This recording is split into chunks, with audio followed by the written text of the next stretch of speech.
Então, boa noite novamente para todos e a todas. É um grande prazer estar aqui, falar um pouquinho da Força Nacional do SUS. Acho que, primeiramente, para quem não conhece, então, a Força Nacional do SUS, ele foi criado em 2011 como uma resposta das enchentes que aconteceu na região do Rio de Janeiro, devido a essa necessidade de reorganização, de resposta mesmo, até o próprio órgão federal, e até mesmo o envio de profissionais.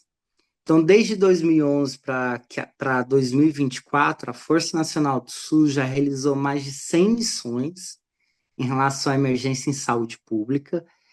E o que é a Força Nacional do SUS? É uma cooperação técnica para respostas para preparação e resposta para as emergências em saúde pública. Então, ela trabalha tanto com as emergências epidemiológicas, os desastres naturais, como os hidrológicos, que acontece bastante. Atualmente está bem forte em relação também às secas extremas, são perfis diferentes. E também a força, igual como a gente até conhece a Shirley e toda a equipe, em eventos de massa. A força participou da Conferência Nacional de Saúde, a Conferência de Saúde Mental, participou do Círio de Nazaré e vários outros eventos de interesse nacional. Então, assim, acho que é importante ressaltar que, assim, conforme todo mundo aqui já explicou muito bem, existe realmente um aumento dessas mudanças climáticas que já está acontecendo no Brasil. Um exemplo clássico disso é, por exemplo, em relação às arboviroses, a dengue, que antes era considerada uma doença sazonal e hoje ela não é mais sazonal, ela acontece durante todo o ano. Por quê? Devido às mudanças climáticas, o mosquito Aedes aegypti se adaptou e todo período ele tem essa contaminação. E ele não é sozinho, né? É o mosquito que carrega vários. Tem o Zika, chikungunya e várias outras doenças que isso acontece. E, e qual que é sempre a principal respondedor isso vai ser a frente aqui, assistencial. E normalmente quem está na frente dessas assistências é a equipe de enfermagem. Então, assim, os profissionais são constantemente sobrecarregados durante dessas emergências. E muitas das vezes os profissionais mesmo não se veem isso, porque a rotina já é tão desgastante que eles não vê nesse processo que como a mudança climática está afetando diretamente o seu próprio serviço. Então, assim, é muito interessante essas correlações que existem na, na saúde. Mas, assim, enquanto Força Nacional, a gente tem um objetivo que é muito claro de trabalhar muito bem a preparação, sabendo que existe uma tendência internacional desses aumentos de emergência em saúde pública, a preparação, tanto a nível municipal, regional, estadual e federal, é a principal forma da gente conseguir, de uma forma efetiva e eficiente, para responder essas emergências. Porque as emergências acontecem a todo instante. Mas se não tiver um preparo e realmente todo mundo está alinhado para essa resposta, é uma grande confusão. Aí é pessoas querendo responder, pessoas que estão ajudando, que às vezes atrapalham. Eu vou falar um pouquinho também do trabalho do voluntariado, mas assim, o voluntariado precisa ser um voluntariado capacitado e preparado para as emergências em saúde pública, não é só assim uma boa vontade das pessoas. Então, assim, é todo um processo de preparação que é extremamente importante tá bem alinhado. E assim, Força Nacional, até o Ministério da Saúde, incentiva bastante, por exemplo, a criação dos planos de contingência para essas tipologias de emergência. Então, assim, é muito claro que existem vários planos de contingências aí pelo Brasil afora, só que muitas das vezes é criado, principalmente pela vigilância, e não tem o eixo da assistência participando, não tem os profissionais que realmente respondem às emergências participando dos planos de contingência. E aqui é até um local que seria até interessante, até o próprio controle social está participando nesse momento de preparação dos planos de contingência. Porque, assim, aí eu vou ser bem o mais pragmático possível. Na hora da emergência, não é debater o que é melhor ou o que é pior, é fazer o que precisa. Então, assim, e a melhor forma de fazer o que precisa de uma forma eficiente é através desses planos de contingência e todo mundo está bem alinhado diante disso. Então, assim, como que a vigilância vai adaptar o seu modelo de monitoramento das emergências e como isso vai chegar para a assistência e como a assistência vai reorganizar toda a rede e todo o fluxo para trabalhar diante dessa resposta.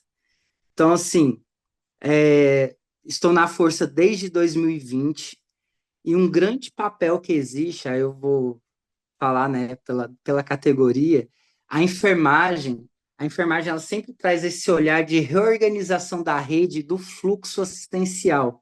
Então, assim, é muito importante toda a equipe, aí isso já é um trabalho multiprofissional, transversal, de entender essas reorganizações de rede para responder com o que tem. Então, assim, é importante realmente ter um processo de reestruturação, que a gente sabe que existe toda a precarização do ambiente de trabalho, enfim, mas a gente também tem que saber como a gente consegue se reorganizar com o recurso disponível. E o outro ponto importante é quando saber que o meu recurso disponível, eu já não consigo mais responder. Que aí sim a gente consegue acionar um ente superior para ele ajudar nessa resposta. E quando todo mundo está bem alinhado diante desse momento de preparação, dessas discussões, é muito mais fácil a gente responder durante a emergência.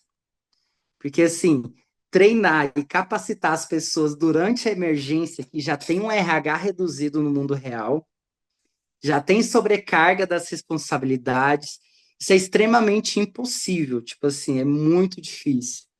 Hoje, a Força Nacional do SUS está passando por processo de reestruturação, e um dos grandes eixos que hoje nós estamos dando destaque é o eixo de educação permanente, que visa a gente estar próximo aos estados, aos municípios, para capacitar eles e também a gente ter essas trocas.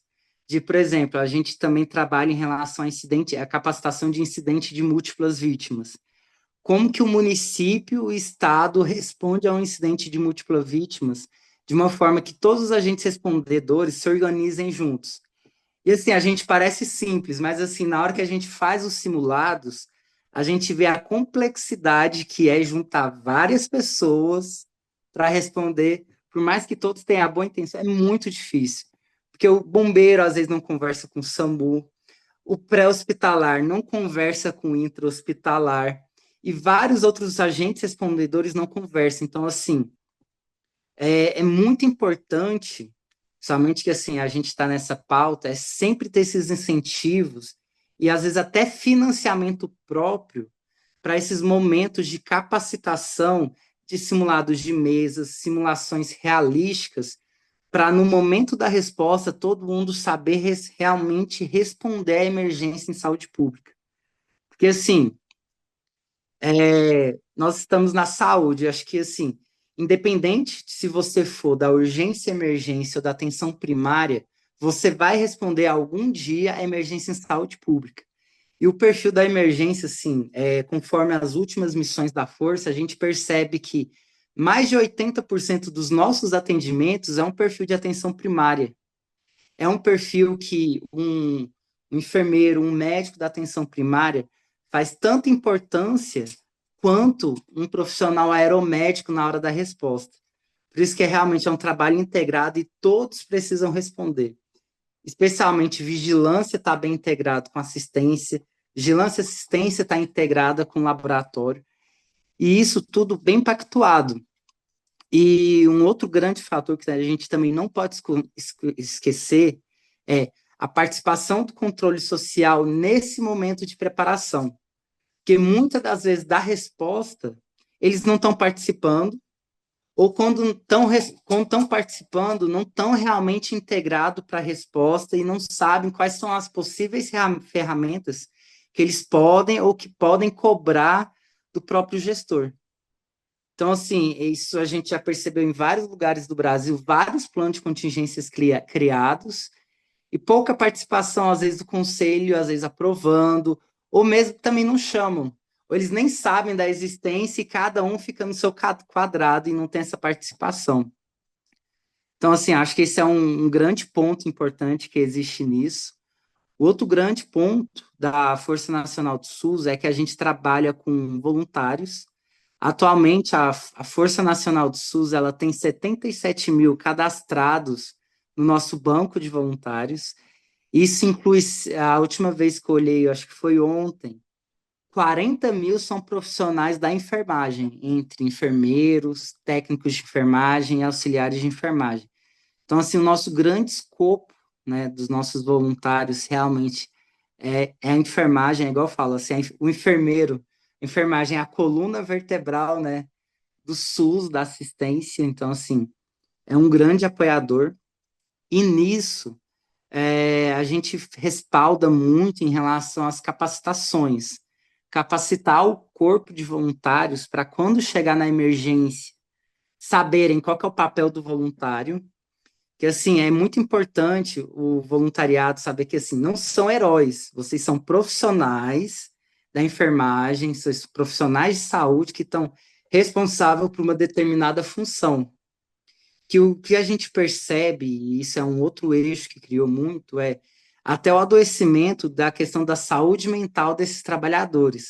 Que a partir do momento que você vive a emergência, você também às vezes se torna uma vítima. Então, assim, é muito importante, existe uma linha que a gente cuida bastante aqui, é os primeiros cuidados psicológicos. Então, tanto a nossa equipe e até os primeiros cuidados psicológicos, que isso, independente de que você seja psicólogo, você possa fazer isso na hora da emergência.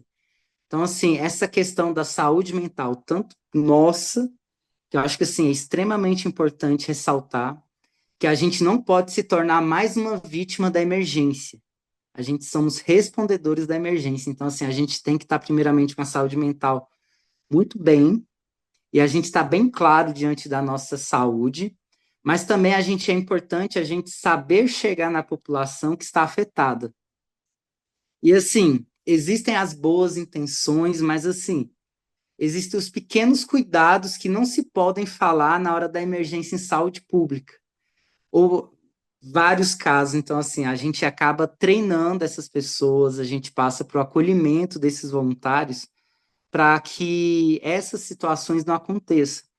E a gente também capacita os municípios e estados para que divulguem esses primeiros cuidados psicológicos, para que na hora da emergência, os primeiros respondedores que vão ser realmente o município, os primeiros profissionais vão ser o município, o estado, tenha alinhado essas ações em conjunto. Então, assim, isso é muito importante. Isso tudo que eu estou falando, assim, é só o momento de preparação, né?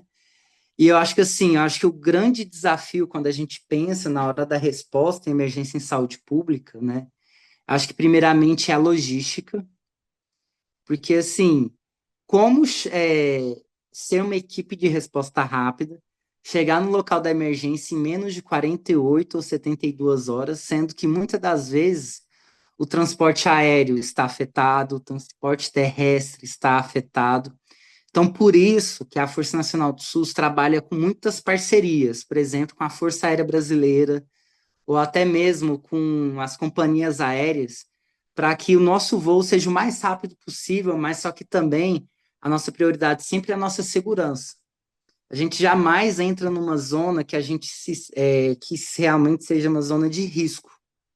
Então, assim, a gente tem que ter todo esse cuidado com essa parte da logística. E também mapear quais são os possíveis locais de hotelaria, de hospedagem, para os nossos voluntários durante a emergência em saúde pública. Então, assim, é um trabalho muito complexo em relação a essa parte da emergência em saúde pública, pensando enquanto logística. Hoje, a nossa equipe está bem ampliada, a gente conseguiu ter essa ampliação da equipe, e a gente tem um eixo dentro nosso que trabalha exatamente só com a saúde mental. Então, temos a psicóloga, tanto a Débora Noal, que já trabalhou nos Médicos Sem Fronteiras, junto com a Nicole, e outros parceiros, que trabalha essa avaliação nossa da própria equipe, mas também trabalha a reorganização da rede. Porque, assim, um dos principais fatores que afetam a emergência é a saúde mental. Então, assim, a gente percebe dessas últimas emergências, por exemplo, igual no Rio Grande do Sul, a taxa de suicídio aumenta drasticamente depois dessas emergências, que a gente tem que lembrar que não teve só essa emergência em saúde pública. Teve essa em maio, mas teve também no final do outro ano. Então, são várias emergências decorrentes que muitas das vezes não tem esse processo de reestruturação da rede de saúde e também não tem a reestruturação da rede social da família que foi afetada. Então, ela vive de emergência sobre emergência. Ou, por exemplo, o norte, que às vezes, ao mesmo tempo que está uma seca extrema, no outro mês já está uma enchente que passou a níveis históricos. Então, assim, o Brasil é continental. Então, assim, existem várias emergências em saúde pública acontecendo ao mesmo tempo. E se a gente não aperfeiçoar esse momento nosso de preparação e de resposta, futuramente a gente não vai realmente conseguir responder essas emergências, né? E tem vários outros fatores que existem. Igual o Euan comentou uma coisa muito interessante e que ainda é pouco comentado, e que eu acho que seria um local de debate importante, é a resiliência, né? Os hospitais resilientes. Quantos municípios ou os estados pensaram em relação aos seus hospitais resilientes, às suas estruturas realmente resilientes durante a resposta? Existem vários projetos em relação à Organização Mundial de Saúde que se fala sobre isso. E acontece muito, por exemplo, estrutura de hospitais que está do lado de um rio. Sabe que o rio enche, mas a prefeitura ou o estado ele não muda, que não, eu não vou tirar esse hospital daqui porque ele tem um valor histórico à comunidade e eu não quero tirar ele dessa localidade. E é justamente por causa disso que é o primeiro local que é destruído. Então, assim, a assistência é totalmente prejudicada. Então, acaba tendo colapsos do sistema de saúde devido a esse não planejamento, esse não planejamento. E, assim, ultimamente, Brasil, né? A gente tem muita mania, nunca vai acontecer com a gente. Nunca vai acontecer aqui, nunca vai acontecer no meu município, nunca vai acontecer no estado. E assim, eu moro aqui em Brasília. Tem enchentes aqui no plano piloto. Então, assim, se a gente realmente não pensar que pode acontecer e que a gente tem que, assim, isso é uma coisa assim que eu aprendi com urgência e emergência, com os profissionais. A gente tem que pensar no pior cenário. A gente tem que se preparar para o pior cenário. Então, assim, enquanto profissionais de saúde, a gente sempre tem que realmente capacitar, pensando nesse pior cenário, mas enquanto gestores, que a gente também tem que lembrar que tem muitos enfermeiros profissionais que também são da gestão, tem que pensar em relação a isso, tá? Também já estou finalizando, acho que eu passei aqui alguns minutinhos, né, que eu acabo empolgando, mas é isso.